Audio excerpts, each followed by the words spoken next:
Assalamualaikum warahmatullahi wabarakatuh. Saya Maura Aulia Karim. Saya merupakan salah satu mahasiswa Universitas Muhammadiyah Profesor Dr. Hamka, program studi pendidikan guru sekolah dasar. Di sini saya akan menunjukkan 5 tumbuhan untuk meneliti struktur tumbuhan. Struktur tumbuhan di sini merupakan organ pokok pada tumbuhan meliputi akar, batang, daun. Dan organ modifikasi pada tumbuhan meliputi bunga, buah, dan biji. Akar berperan memperkuat berdirinya tumbuhan dan menyerap air zat hara dalam tanah. Sistem perakaran dibedakan atas akar serabut dan akar tunggang. Batang berperan sebagai alat transportasi pada tumbuhan. Jenis batang ada batang kayu, batang basah, dan batang rumput. Batang tumbuhan monokotil, tidak bercabang dan tidak berkambium, sedangkan batang tumbuhan dikotil, bercabang, dan berkambium. Yang pertama, ada tanaman lavender. Tanaman lavender ini memiliki akar tunggang berserat dan panjangnya 1 meter hingga 2 meter. Dan untuk jenis batangnya terbuat dari kayu. Dan untuk jenis pertulangan daunnya memiliki bentuk oval, lonjong, dan penguat paralel pangkal. Permukaannya halus, warnanya hijau muda sampai tua. Untuk jumlah kelopak bunga dari tanaman lavender ini terdiri dari serangkaian 6-10 kuntum dalam bentuk tanaman spiral yang ini.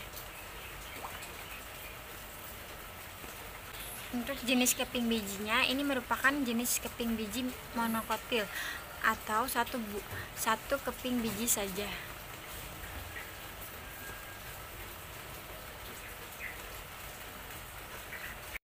Yang kedua, ada tanaman jagung. Jenis akar dari tanaman jagung ini merupakan akar serabut. Untuk dari jenis batangnya memiliki bentuk batang tak bercabang. Ia cenderung silindris dan terdiri atas beberapa ruas serta buku ruas.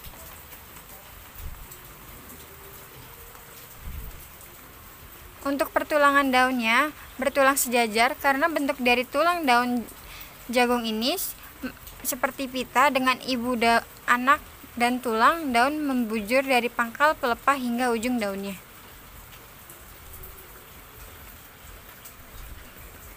Untuk kelopak dari tanaman jagung ini memiliki berkelipatan 3 atau 3 ya. Dan untuk jenis keping bijinya merupakan jenis keping tumbuhan dikotil atau berkeping 1. Yang ketiga, ada tanaman aglonema. Tanaman aglonema ini memiliki akar serabut yang berfungsi untuk mencari nutrisi dan air. Dari batang tanaman aglonema ini berbentuk silindir,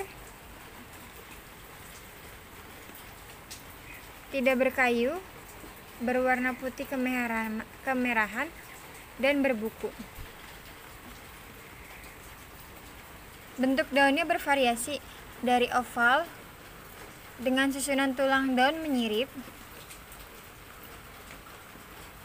dan warna daunnya merupakan gradasi dari hijau ke merah. Untuk jenis keping bijinya ini merupakan tanaman dikotil yang berkambium atau bercabang. Dan yang keempat, ada tanaman kacang hijau. Jenis akar dari tanaman kacang hijau ini merupakan berakar tunggang dengan sistem perakaran cabang akarnya itu tersebar.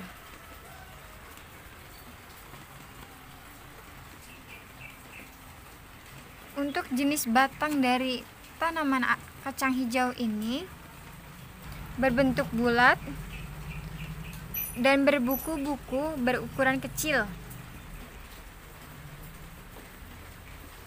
berbulu,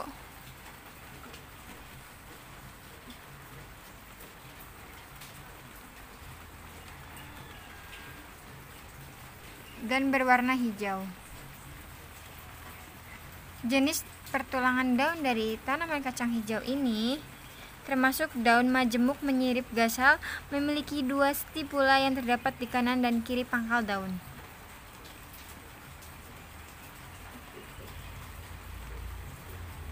Jumlah dari kelopak bunganya mempunyai 5 kelopak bunga.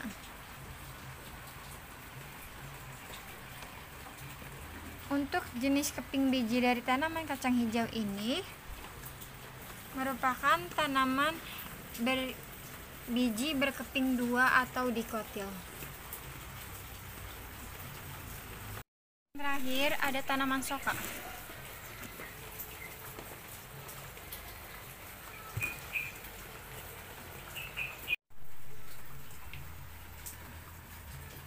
Untuk sistem perakaran pada tumbuhan soka ini merupakan tunggang dengan menjalar ke bawah. Bentuk batangnya tegak dengan kayu yang keras serta dapat tumbuh tinggi hingga 7 meter.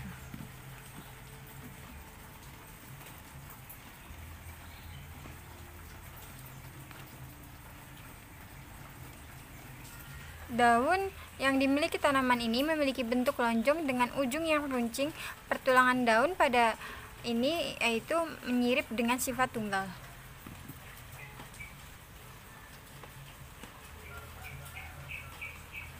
Jumlah kelopak dari tanaman ini memiliki 4 dan kepala sarinya terdapat pada bagian mahkota. Untuk jenis keping biji dari tanaman ini merupakan bibit stek batang asoka.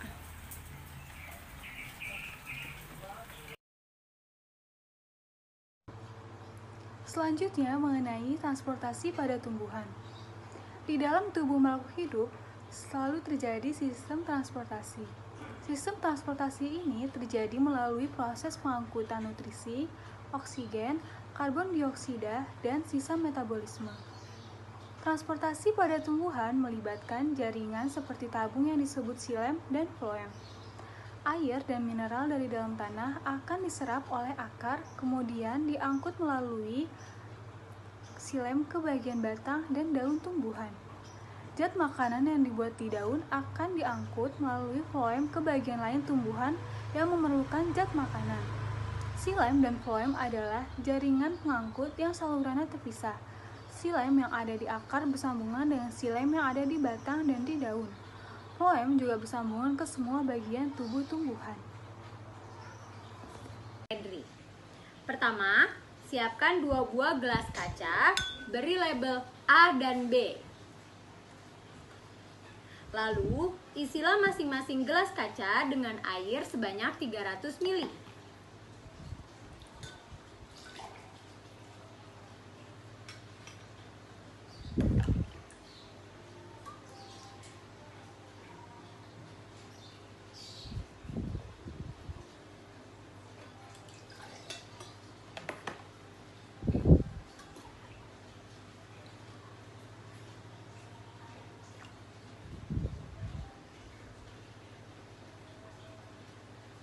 Kemudian, masukkan 1 batang tanaman seledri ke dalam setiap gelas kaca.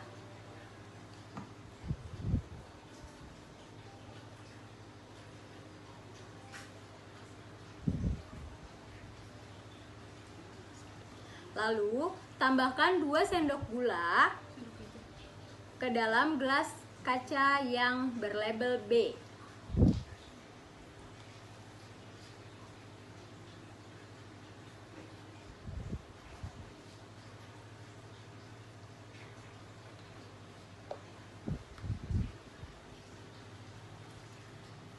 Setelah itu, kita biarkan selama 1 hari, kemudian potonglah bagian atas tangkai seledri dan cicipi rasanya nanti.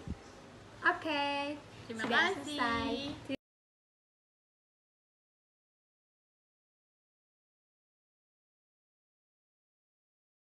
Selanjutnya kita akan melakukan praktikum tumbuhan 3, yaitu gerak pada tumbuhan. Sebelumnya saya ingin menjelaskan terlebih dahulu apa itu gerak pada tumbuhan. Gerak pada tumbuhan terbagi menjadi 2, yaitu gerak endogen, yaitu gerak yang rangsangannya berasal dari dalam tubuh tumbuhan itu sendiri. Sedangkan gerak etionom adalah gerak yang rangsangannya berasal dari luar. Gerak etionom terdiri atas gerak tropisme, gerak taksis, dan gerak nasti. Gerak tropisme adalah gerak sebagian tubuh tumbuhan yang arah gerak dipengaruhi oleh arah rangsang, terdiri atas gerak fototropisme, foto atau cahaya, dan geotropis atau geo sama dengan bumi, dan sebagainya. Gerak taksis adalah gerak seluruh bagian tumbuhan yang arah gerak dipengaruhi oleh rangsangan, terdiri atas fototaksis atau fotocahaya, kemotaksis atau kemo atau kimia. Gerak nasti adalah gerak sebagian tubuh tumbuhan yang arah gerak tidak dipengaruhi oleh rangsangan, terdiri atas seismonasti atau getaran, termonasi atau termo atau suhu, dan niktinasi, nikti atau malam, dan sebagainya. Mari kita lihat cara penelitian pada gerak pada tumbuhan.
Saya akan melakukan praktikum kedua, yaitu praktikum seismonasti.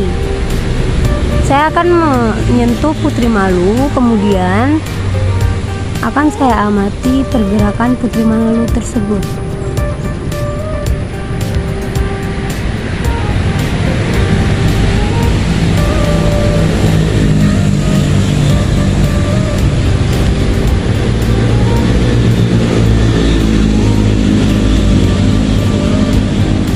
Pada saat saya sentuh, putri malu tersebut pun menguncupkan daunnya.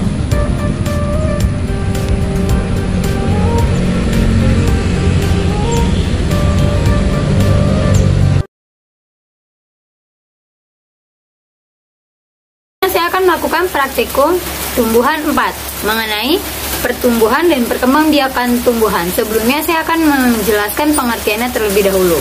Pertumbuhan adalah proses kenaikan volume yang bersifat irreversible atau tidak dapat balik dan terjadi karena adanya pertambahan jumlah sel dan pembesaran dari tiap-tiap sel. Pada proses pertumbuhan biasanya disertai dengan terjadinya perubahan bentuk. Pertumbuhan dapat diukur dan dinyatakan secara kuantitatif. Perkembangan adalah proses menuju dewasa. Proses perkembangan berjalan sejajar dengan pertumbuhan, berbeda dengan pertumbuhan. Perkembangan merupakan proses yang tidak dapat diukur, dengan kata lain, perkembangan bersifat kualitatif, tidak dapat dinyatakan dengan angka. Pada tanaman, pertumbuhan dimulai dari proses perkecambahan biji. Perkecambahan dapat terjadi apabila kandungan air dalam biji semakin tinggi karena masuknya air ke dalam biji melalui proses imbibisi. Apabila proses imbibisi sudah optimal, dimulailah perkecambahan.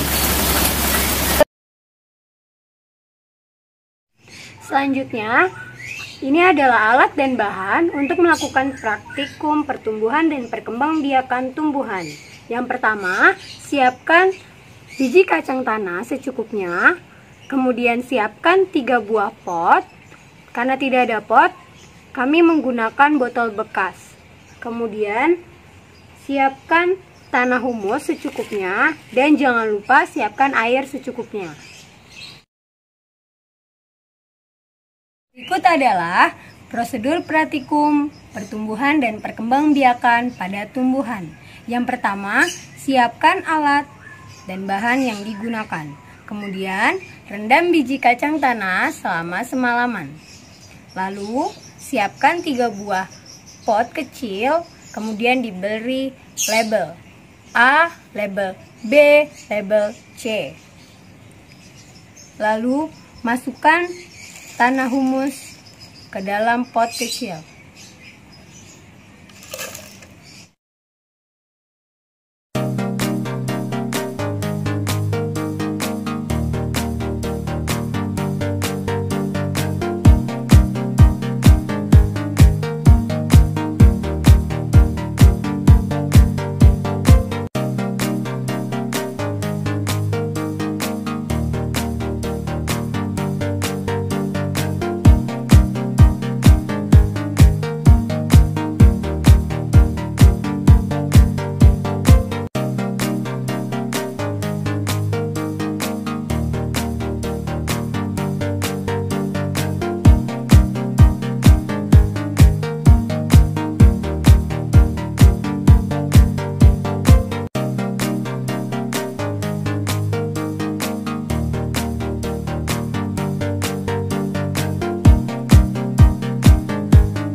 Lalu masukkan biji kacang tanah ke dalam pot kecil.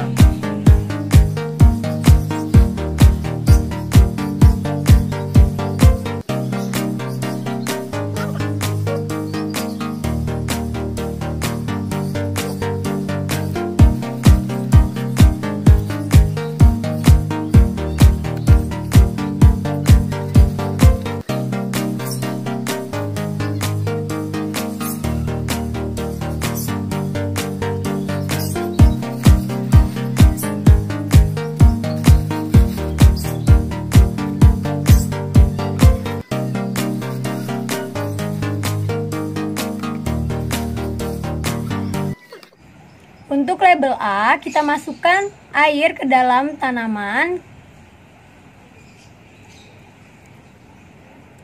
Kemudian kita jemur di bawah sinar matahari.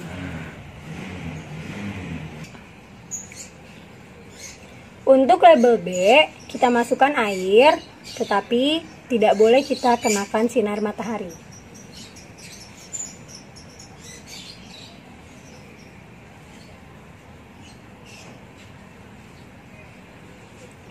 Selanjutnya untuk label C, tidak kita masukkan air dan juga tidak kita kenakan sinar matahari.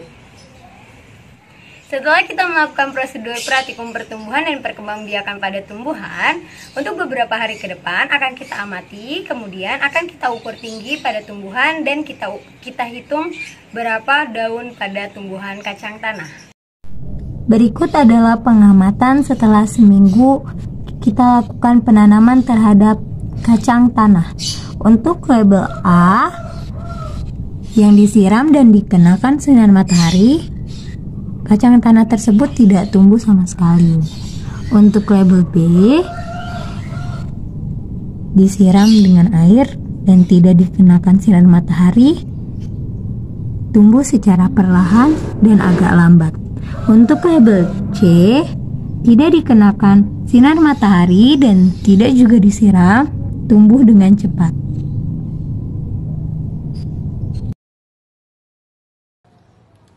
Assalamualaikum warahmatullahi wabarakatuh. Perkenalkan, nama saya Tiromaida Ambarita, NIM 1901025369. Di sini saya akan melakukan praktikum IPA untuk kelompok 5, yaitu fotosintesis. Untuk alat dan bahan di sini ada 4 buah daun mangga, 2 botol plastik, dan air secukupnya.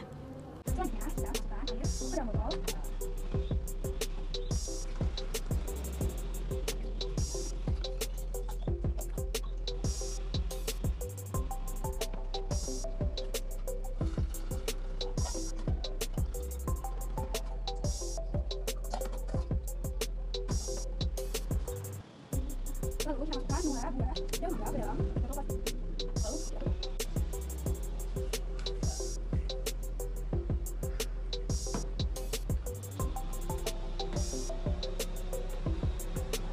Untuk yang selanjutnya, ini yang satu kita letakkan di daerah yang gelap dan satu di bawah sinar matahari.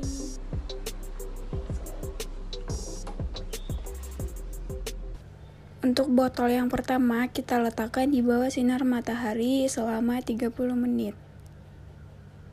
Untuk botol yang kedua kita letakkan di tempat yang gelap selama 30 menit juga. Setelah 30 menit, mari kita lihat hasil dari uji fotosintesis kali ini. Pada hasil pengamatan kali ini, botol yang pertama terdapat banyak sekali gelembung udaranya dengan ukuran yang cukup besar, di mana hal tersebut menandakan bahwa proses fotosintesis menghasilkan oksigen.